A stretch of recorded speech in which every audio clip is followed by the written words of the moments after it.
My cousin stole my graduation gift, and everyone's pretending it never happened. I'm a 22-year-old woman who just graduated with a degree in mechanical engineering. I'm the first person in my immediate family to get a university degree. So even though we're not the type to throw big parties, my parents wanted to mark the occasion.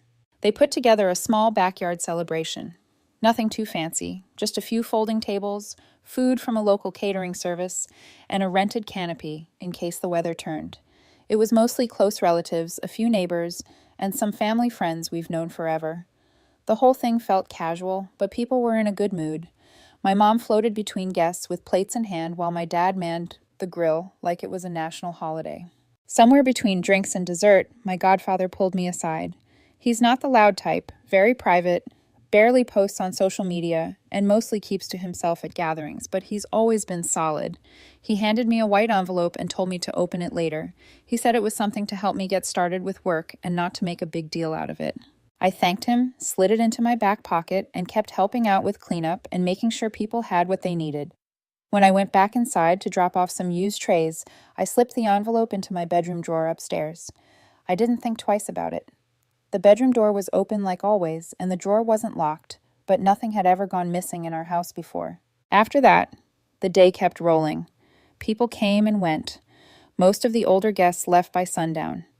The only ones who showed up late were my dad's brother and his daughter, Emma, my cousin. They arrived right around the time most people were already packing up. They didn't bring anything and didn't really say much.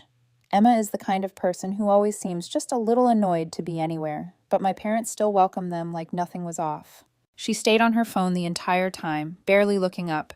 Everyone else was winding down, but they lingered. My mom even mentioned that it was strange how they showed up late, but didn't seem to be in a rush to leave. At one point, Emma asked to use the bathroom, the upstairs one. We have a working bathroom downstairs, and everyone else had been using it, but she said she needed privacy. It felt a little weird, but again, she's family. I just nodded and kept helping in the kitchen. After about 10 minutes, she still hadn't come back down. My uncle even called out, joking that she might have gotten lost. Eventually, she came back, acting like nothing happened, and they both left soon after. That's when things started to feel off. It was around 9:00 p.m. When I finally remembered the envelope, I went upstairs to my room, opened the drawer where I placed it earlier, and it was gone. The drawer wasn't even fully closed. A couple of my shirts were out of place, and it was clear someone had moved things around. I checked the rest of the room just in case I'd misplaced it, but I knew exactly where I'd put it. It wasn't there. I went back downstairs and asked my parents if they had moved anything from my room or cleaned up upstairs while I wasn't looking. Both of them said they hadn't even been up there at all.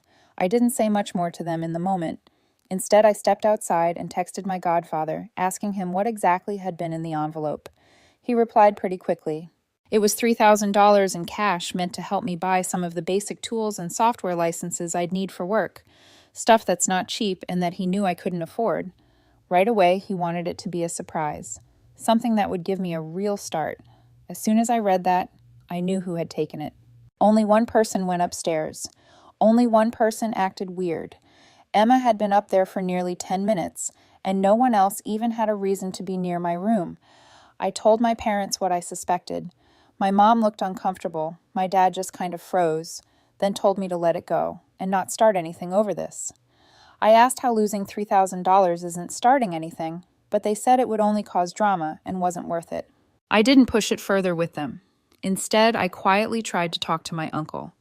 I caught him outside by their car before they left and asked if he'd seen an envelope in my room or maybe if Emma had picked it up by mistake.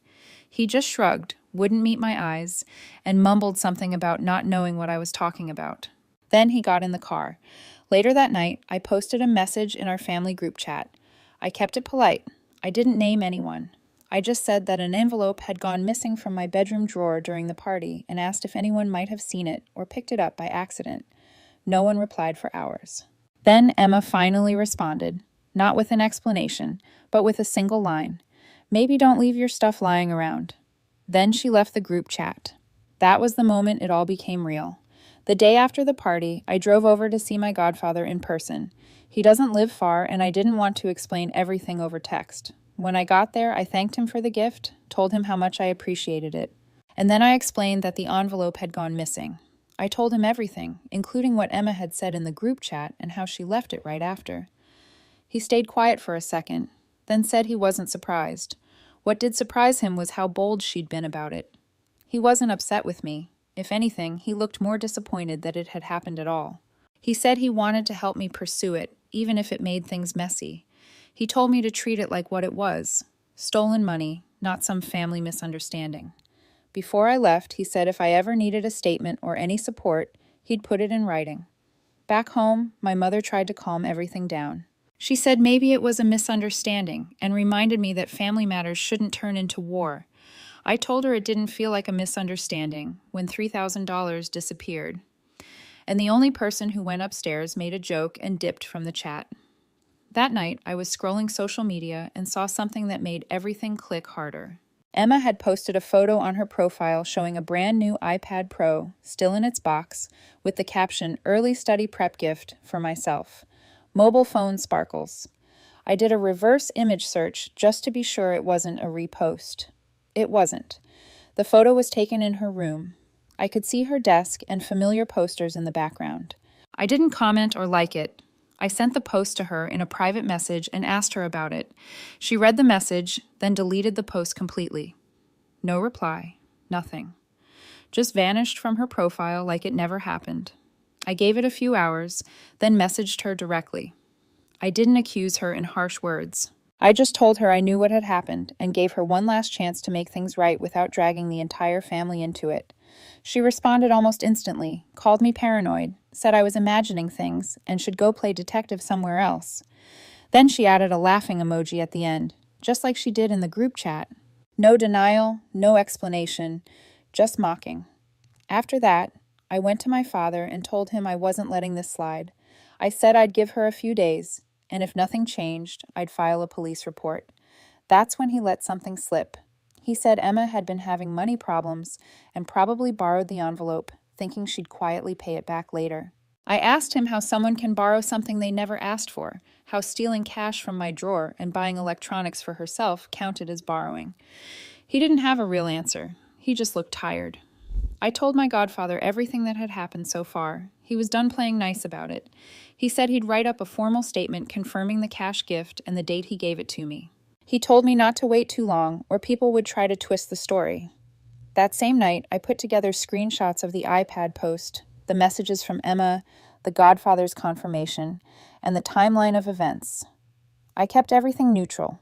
No accusations, just facts. I posted the message in our family group chat with all the screenshots attached. I didn't name names. I just said that a large cash gift went missing from my drawer during the party. And here's what I discovered since then. I mentioned the timeline, the bathroom visit, the new iPad photo, and the godfather's confirmation. I ended it by saying I would not be letting it go and would be pursuing things properly if the situation wasn't resolved. There was silence in the chat for a few minutes, and then a voice note popped up. It was Emma, loud, aggressive, calling me a liar, accusing me of trying to shame her, saying I was entitled, and trying to turn everyone against her.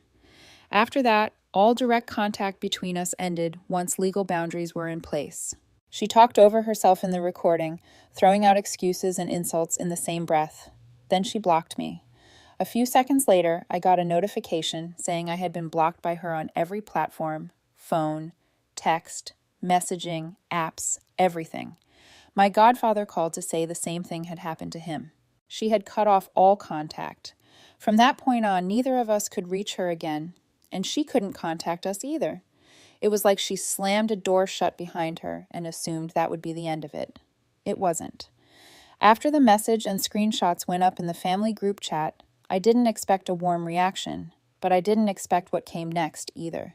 Within hours, I started getting private messages from different relatives, not to support me, not to ask what happened, just the same repeated request in different words. Take the post down for the family's peace. Some said I was making things worse. One even said I was being cruel for airing things where everyone could see. None of them asked if I was okay or whether the theft had really happened. They just wanted silence. My godfather, on the other hand, wasn't interested in silence at all. He told me he'd already started drafting a formal report. He had everything organized, dates, screenshots, his original message confirming the cash gift, even a note of what I had told him after the envelope went missing. He told me to be ready to file. He also warned me not to get distracted by family pressure. The goal was to get the money back or let the system handle it. That same day, my father pulled me aside and asked me not to go to the police. He said it would destroy what's left of the family and cause shame we'd never recover from. He told me we could figure it out privately, that Emma probably didn't mean harm, and it could still be fixed. I told him it wasn't my shame to carry. He didn't push after that. The next day, I got a private message from my uncle. We don't speak often, so it felt strange even getting a notification from him. His message didn't waste time. He warned me to be careful with what I was accusing people of. No questions, no denial, just a warning. I didn't bother arguing. I replied with the draft police report, listed the evidence again, and told him there were two options. The money gets returned, or I file it officially. He left me on red. Not long after that, I got a text from a number I didn't recognize. It said, "Please don't drag me into this." I didn't take anything. I checked the area code. It was local. The wording was familiar too. I had a feeling it was Emma using a different phone. I called my mobile provider and confirmed the number was linked to a second prepaid phone registered under her name. She hadn't blocked me on this one, probably hoping I wouldn't figure out who it was. I didn't respond. I didn't threaten. I didn't chase her for answers. I just went back to the group chat and wrote one final message. I said that this would be the last time I'd bring it up before going through official channels. I restated the facts. I told them the window to return the money quietly was closing. I didn't call anyone out directly. I didn't point fingers, but everyone knew who I meant. The next call came from my mother's sister. She said she believed me, said she knew what kind of person Emma could be. But then she started asking me to think about how this could affect my job, my reputation, the way others in the family would look at me. She told me not to ruin my image by pressing charges. I thanked her and ended the call without promising anything. That phone call made one thing really clear. Most of the family didn't want justice. They wanted things swept under the rug like always. My godfather, though, was done with rugs. That evening, he sent an official message to a smaller family group where events and holidays are usually planned. He said that from this point forward, Emma and my uncle would not be invited to any future family events he hosted. He also updated his will, naming me the sole heir to his engineering tools, machines, and workshop files. His way of saying he was all in. Later that night, my father forwarded me a screenshot. It was a private message Emma had sent him. She told him she didn't mean for it to go this far and begged him to stop me. She never denied what happened, just asked him to step in. He didn't reply to her, he just forwarded it to me. That alone told me everything I needed to know about what he believed now. The next morning, I sent a final message to Emma directly. I told her she had 7 days to return the money, or I would be filing the report. I didn't get a reply. Instead, she deleted her Facebook account, then her Instagram. Then she left the extended family group chat where she used to post updates about her grades and birthday plans. She didn't say a word. She just disappeared. No one said it out loud. But from that moment on, even the relatives who wanted to protect her started to go quiet. Everyone could see what had happened. No one was willing to admit it. But now, no one was defending her either. 2 days after Emma vanished from the group chats and wiped her social media, I went to the local police station. I asked to speak with an officer about filing a report for theft. When they asked for details, I explained the entire thing from the start.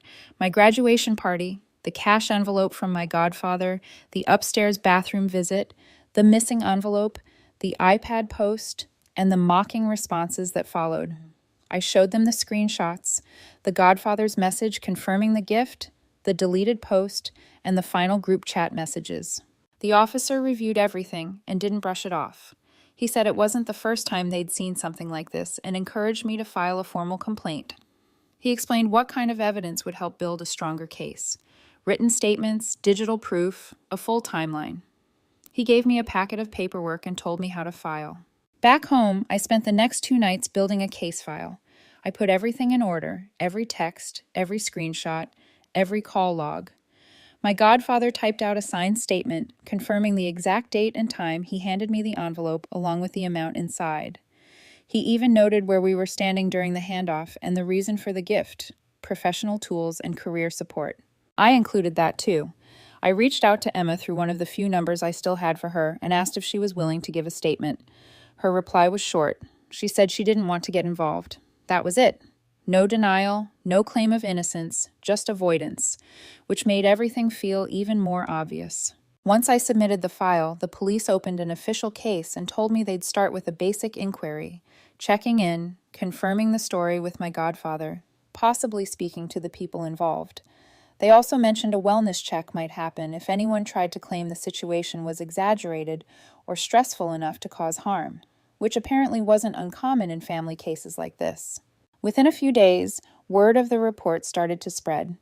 Nobody said anything to me directly in the main chat, but the tone from some relatives shifted.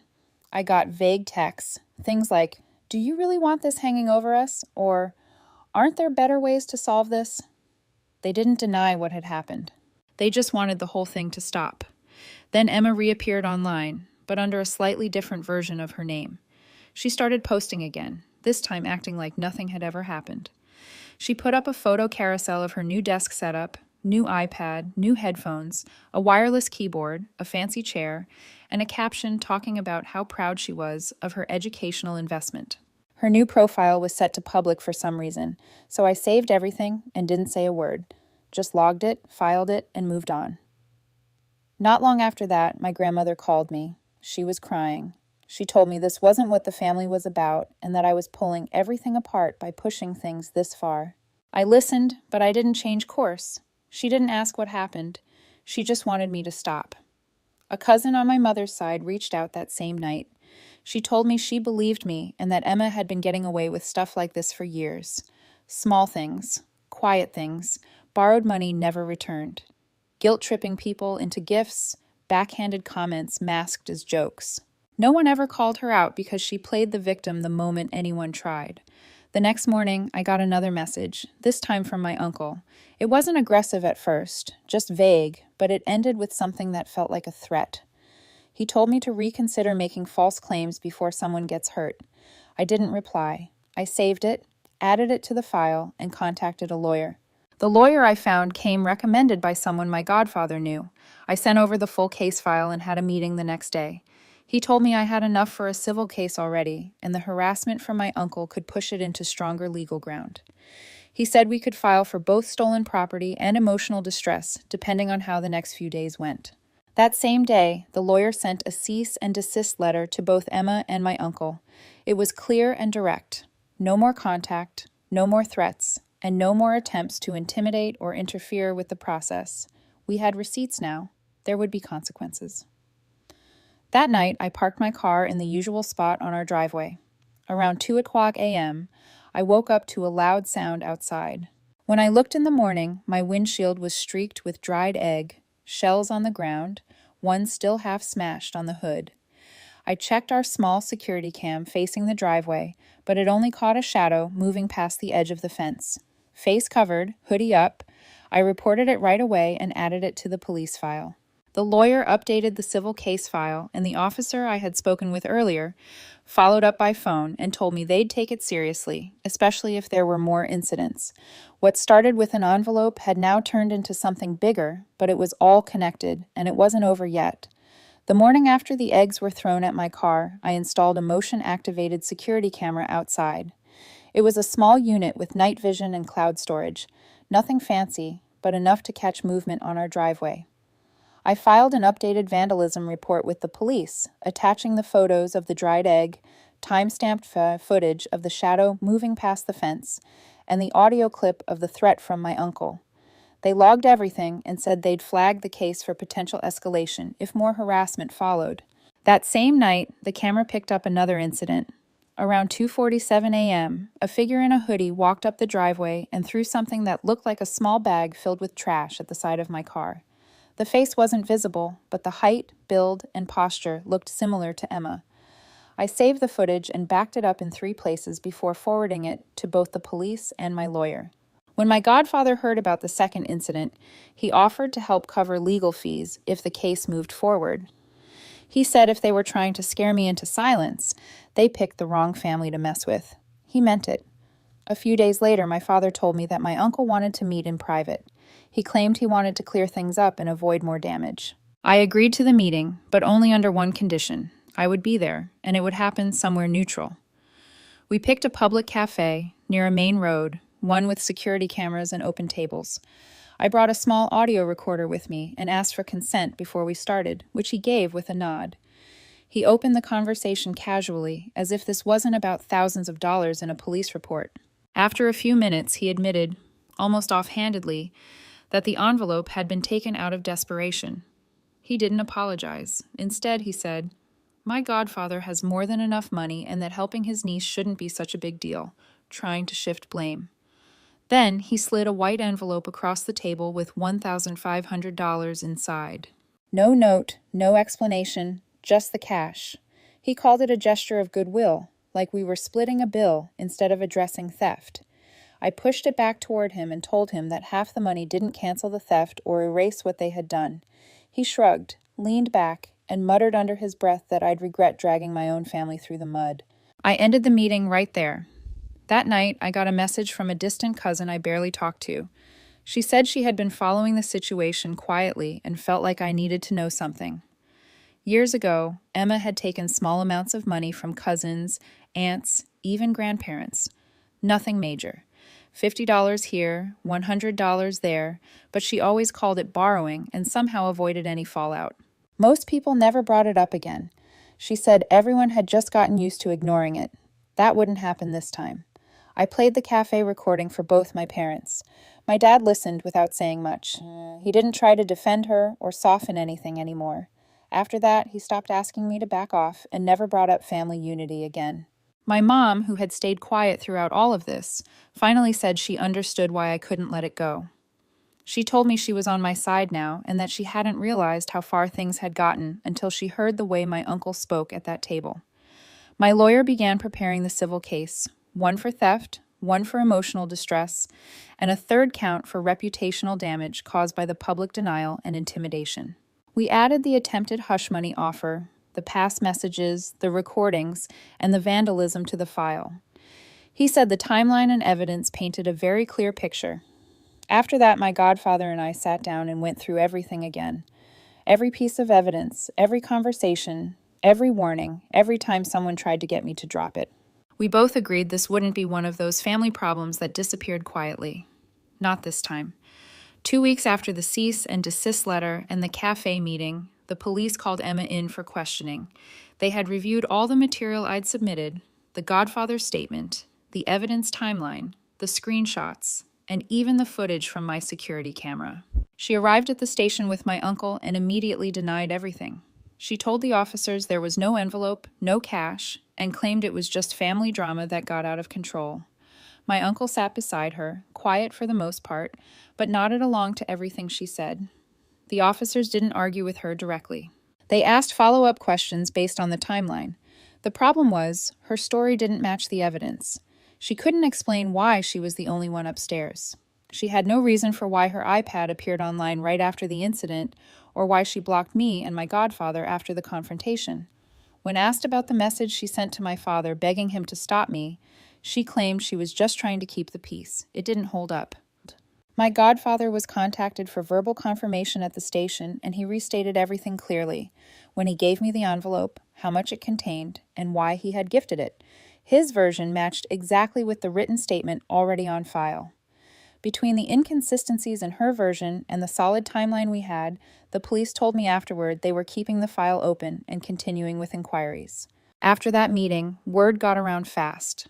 The family group chat, already quiet, started to fall apart. A few relatives messaged privately, saying I was going too far and that involving the police was vindictive. Others didn't say anything at all. They just left the chat one by one. No one defended her publicly, but some clearly didn't want to be part of it either. Then something unexpected happened. One of the cousins who had originally defended Emma loudly, even calling me dramatic in earlier messages, sent me a private message. They said I didn't know everything. I was wrong. That alone caught me off guard. But what followed was even more important. They attached a screenshot of a private group chat where Emma had been laughing about the investigation. In the messages, she joked about tricking the cops and called me spoiled and clueless. She even mocked my godfather, saying he wouldn't live long enough to follow through on anything serious. I forwarded the screenshot to my lawyer immediately. He added it to the civil case file and marked it under malicious intent and defamation. With the new material he filed to expand the claim, emotional distress, reputational harm, and now documented mockery during an open legal investigation. He said this would strengthen our position for damages. My godfather also made a change that same week. He met with his attorney and officially designated me as his power of attorney and executor of his estate. That meant I'd be the one to manage his workshop tools and legal affairs if anything ever happened. He told me this wasn't just about the money anymore. It was about the principle. A few days later, Emma tried to file a harassment complaint against me, claiming I was targeting her unfairly. The complaint was dismissed almost immediately. The officers already had our case filed, including my uncle's threats, the evidence trail, and her own contradictions at the station.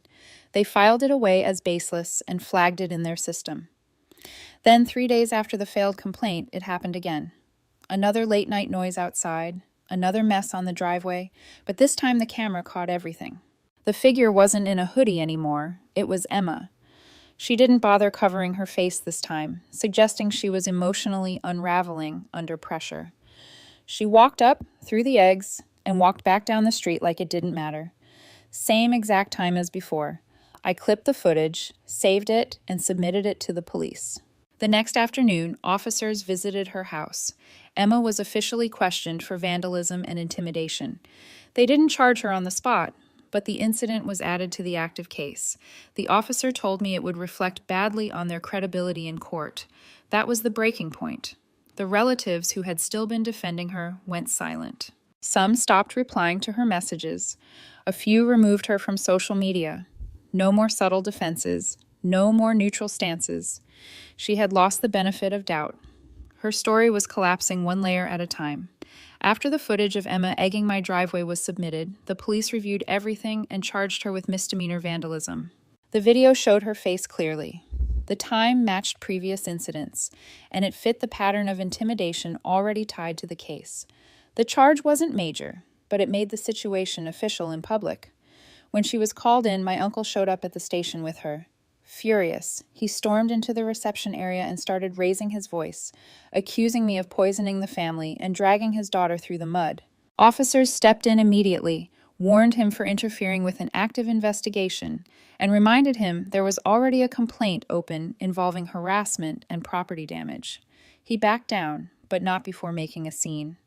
My lawyer responded that same day by sending formal no-contact notices to both Emma and my uncle.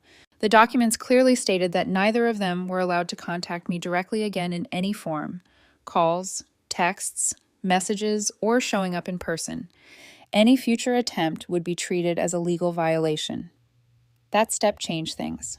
Relatives who had stayed quiet for weeks finally started pulling away from her publicly. A few removed her from social media. One even sent me a message apologizing for doubting me earlier. The silence that had been protecting her began to break. With everything finally in motion, my lawyer submitted the final paperwork to formally move the civil case forward. A court date was issued. We now had a hearing on the calendar, and it wasn't just about stolen money anymore. It was about everything. The threats, the vandalism, the defamation, the emotional stress. The case had grown, but so had the proof. There were no more family meetings, no more attempts to settle, no more texts asking me to take down the group chat message, no more cousins defending her, no more debates about who was right or wrong. From this point forward, everything would be handled in court.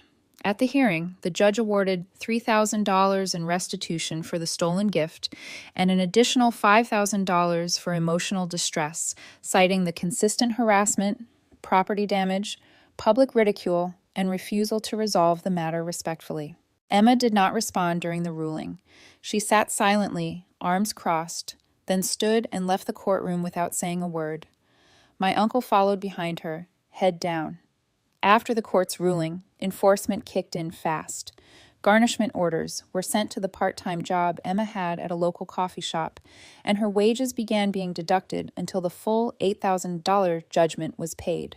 Within weeks, her credit score took a major hit. I used the recovered money exactly the way it was meant to be used, on the professional tools I couldn't afford after graduation. I purchased drafting software licenses, updated my laptop, and bought a starter kit of high-precision instruments. Within a few weeks, I accepted a job offer from an engineering firm I had been interviewing with. My godfather hosted a private dinner to celebrate. He grilled steak, opened a bottle of wine, and toasted to the start of something real. At the end of the evening, after everyone else had left, my father stayed behind a little longer than usual.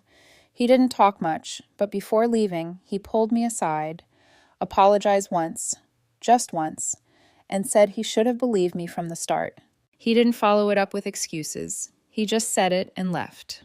After the court decision, the extended family updated their event calendar and organizing group. Emma's name was removed from every list. No more potluck assignments, no planning duties, no invitations. It wasn't announced publicly, but it was clear. Her name wasn't mentioned anymore, and no one pushed back. Through legal channels, I had one last task to close the door fully. I sent a formal letter to Emma, approved and delivered by my lawyer. It had one sentence: forgiven, not forgotten. Do not contact me again. That made the no contact clause permanent and enforceable under court supervision. Months later, I was invited to speak at a career development panel at a local college. The topic was about more than work. It was about financial boundaries, personal integrity, and how to protect yourself even from family. I kept it professional, but I told the truth. What started as one stolen envelope turned out to be more than a theft. It became a mirror. It showed me who would stand by me and who would stay silent. And I'll never forget either.